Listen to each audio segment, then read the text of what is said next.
दुनिया भर में बड़े शहर लगातार फैल रहे हैं, पर कभी सोचा है कि इस फैलाव के लिए जरूरी जमीन आखिर आती कहां से है? ये एक बहुत बड़ी चुनौती है, खासतौर पर दिल्ली जैसे शहर के लिए। लेकिन दिल्ली ने इसका एक बिल्कुल नया हल निकाला है, एक ऐसी लैंड पूलिंग पॉलिसी जो जमीन के मालिकों को ही विकास में पार्टनर बना लेती है। तो चलिए समझते हैं कि ये पॉलिसी आखिर है क्या और ये काम कैसे करती है।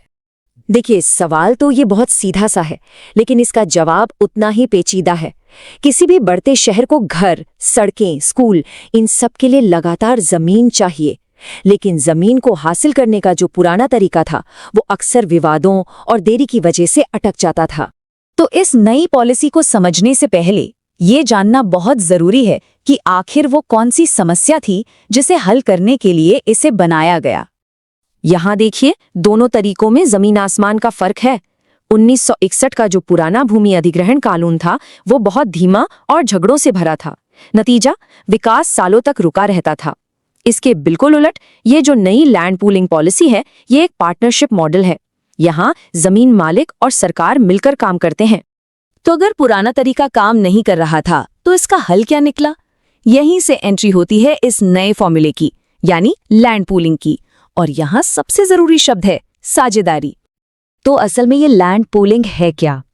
देखिए, इसका सीधा सा मतलब ये है कि सरकार जमीन खरीद नहीं रही, बल्कि जमीन मालिकों को प्रोत्साहित कर रही है कि वो अपनी अपनी जमीन स्वेच्छा से एक साथ ले आएं, एक पूल में डाल दें।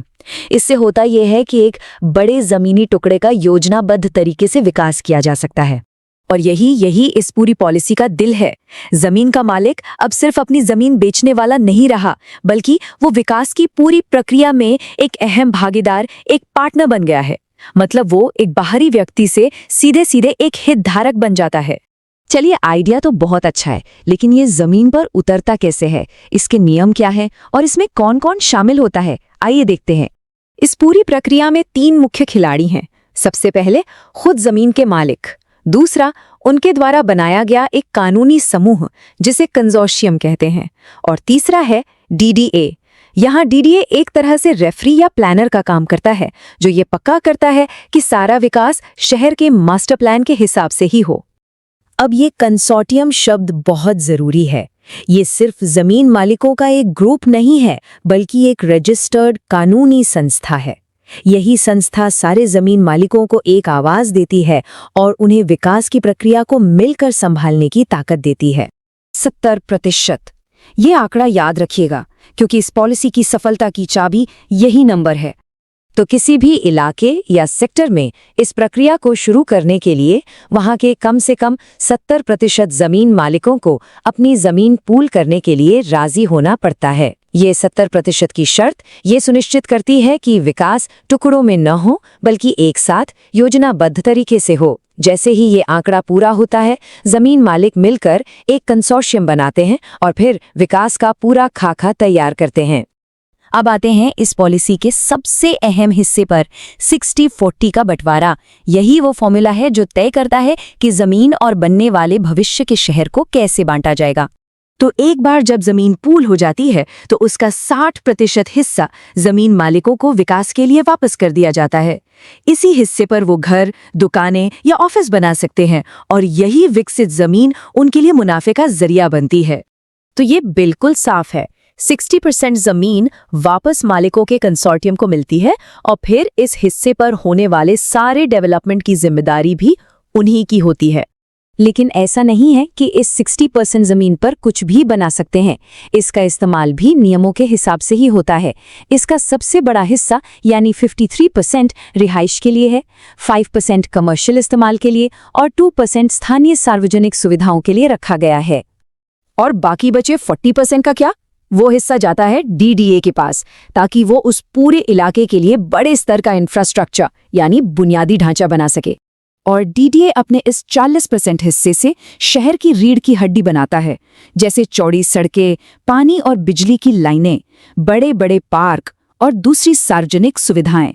ये चार्ट साफ दिखाता है कि कैसे 60% मालिकों का और 40% डीडीए का हिस्सा मिलकर एक पूरा आत्मनिर्भर इलाका बनाते हैं। ये सच में एक टीम वर्क है। तो इस पूरी मेहनत का, इस साझेदारी का आखिर नतीजा क्या है? इस मॉडल को जमीन मालिकों और शहर दोनों के लिए एक बड़ी जीत क्यों माना जा रहा है? जमीन मालिकों के लिए तो ये एक गेम चेंजर है। उन्हें भले ही अपनी जमीन का कुछ हिस्सा देना पड़ता है, लेकिन जो जमीन वापस मिलती है वो विकसित होती है और उसकी कीमत कई गुना बढ़ जाती है। वो सिर्फ जमीन के मालिक नहीं रहते, बल्कि एक आधुनिक शहरी इलाके के हिस्सेदार बन जाते हैं। और शहर का फायदा? बेतरतीब फैलाव की जगह संगठित विकास होता है, बुनियादी ढांचा तेजी से बनता है और जमीन से ही स्मार्ट और सस्टेनेबल मोहल्ले बनाए जाते हैं। डीडीए यहाँ सिर्फ एक बिल्डर नहीं, बल्कि विकास को सही दिशा देने वाले एक सूत्रधार की भूमिका निभा रहा है। और अंतिम लक्ष्य भी यही है, सिर्फ मकानों का जंगल नहीं, बल्कि पूरी तरह से काम करने वाले आधुनिक और टिकाऊ पड़ोस बनाना, जो आने वाले भविष्य की जरूरतों को पूरा कर सकें। तो आखिर में सवाल यही है, ये पॉलिसी सिर्फ एक प्रयोग नहीं, बल्कि शहरी विकास की सोच में एक बहुत बड़ा बदलाव है। ये दिखाती है कि टकराव की जगह अगर सहयोग हो तो कितने बेहतर नतीजे मिल सकते हैं। और क्या ये साझेदारी का मॉडल दिल्ली के साथ साथ दुनिया के दूसरे बड़े शहरों के लिए भी एक मिसाल बन सकता है?